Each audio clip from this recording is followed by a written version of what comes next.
नमस्कार, आप देख रहे हैं राष्ट्रीय प्रस्तावना। मैं हूं आपके साथ मनु तिवारी। आइए रुक करते हैं दिन भर की बड़ी खबरों की ओर। पाकिस्तान के प्रधानमंत्री शहबाज शरीफ ने कहा है कि उनका देश सभी लंबित मुद्दों के समाधान के लिए भारत के साथ सार्थक वार्ता के लिए तैयार है। शरीफ ने यह विचार मंगलवार को सऊदी अरब के युवराज मोहम्मद बिन सलमान के साथ टेलीफोन पर बातचीत के दौरान व्यक्त किए। यह बातचीत 22 अप्रैल को पहलगाम में हुए आतंकवादी हमले के बाद भारत पाकिस्तान के बीच तनाव बढ़ने के करीब 2 महीने बाद हुई है।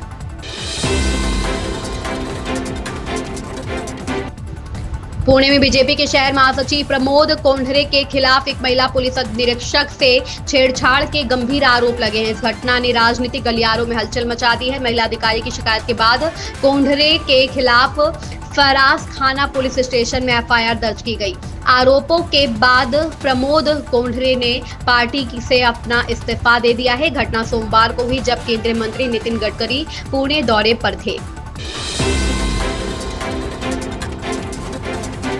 कांग्रेस अध्यक्ष मल्लिकार्जुन खड़गे ने बुधवार को आपातकाल की 50वीं बरसी पर प्रधानमंत्री नरेंद्र मोदी के हमले को लेकर उन पर पलटवार किया। उन्होंने आरोप लगाया कि भारतीय जनता पार्टी सरकार की विफलताओं को छिपाने के लिए संविधान हत्या दिवस मनाने का नाटक कर रही है। उन्होंने दावा किया कि आपातकाल तो खत्म हो गया, लेकिन मोदी सरकार में अघोषित आपातकाल है।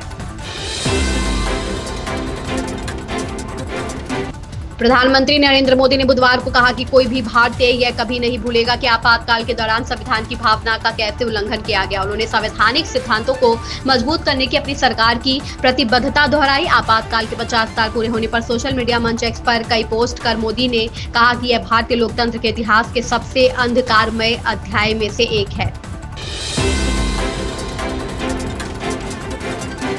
केंद्रीय गृह मंत्री अमित शाह ने बुधवार को कहा कि आपातकाल कोई राष्ट्रीय आवश्यकता नहीं बल्कि कांग्रेस और एक व्यक्ति की लोकतंत्र विरोधी मानसिकता का परिचायक था। शाह ने यह बात तत्कालीन प्रधानमंत्री इंदिरा गांधी के संदर्भ में कही। इंदिरा गांधी सरकार ने 25 जून 1975 को आपातकाल लागू किया था। आपातकाल के पीड़ितों को श्रद्धांजलि देते हुए शाह ने कहा कि यह दिन सभी को याद दिलाता है कि जब सत्ता तानाशाही बन जाती है तो जनता उसे उखाड़ फेंकने की ताकत रखती है।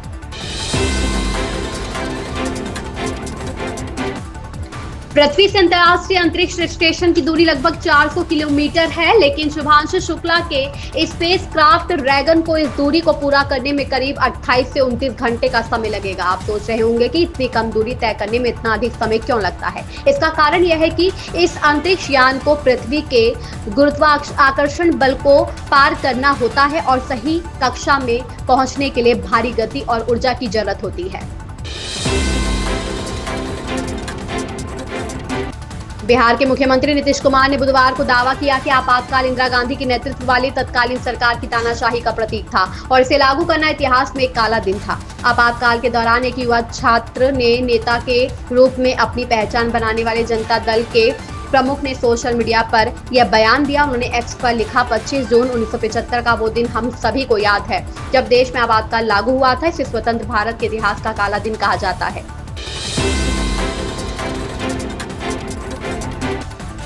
बारिश का मौसम हर किसी को पसंद होता है, लेकिन साथ ही यह कई तरह की बीमारियों का खतरा भी लेकर आता है। उमस और नमी के कारण हवा में कीटाणु तेजी से फैलते हैं, जिससे विभिन्न संक्रमण और वायरल बीमारियां आम हो जाती है। खासकर malaria, dengue, typhoid, viral fever और स्किन एलर्जी जैसी बीमारियां इस मौसम में अधिक देखी जाती है। सही जानकारी और सावधानी से इनसे बचाव संभव है।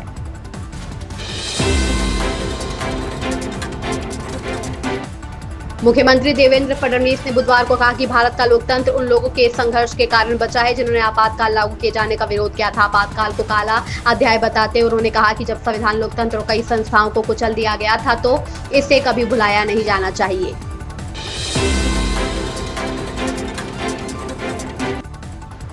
पंजाबी सिंगर और एक्टर दिलजीत दोसांझ की आगामी फिल्म सरदार जी 3 में पाकिस्तान एक्ट्रेस हानिया आमिर की कास्टिंग को लेकर विवाद थमने का नाम नहीं ले रहा है। आम जनता से लेकर कई सेलिब्रिटीज और नेताओं ने इस फैसले की आलोचना की है। अब सिंगर मीका सिंह ने भी दिलजीत पर निशाना साधते हुए उन्हें फेक सिंगर बताते हुए कहा कि देश पहले आना चाहिए।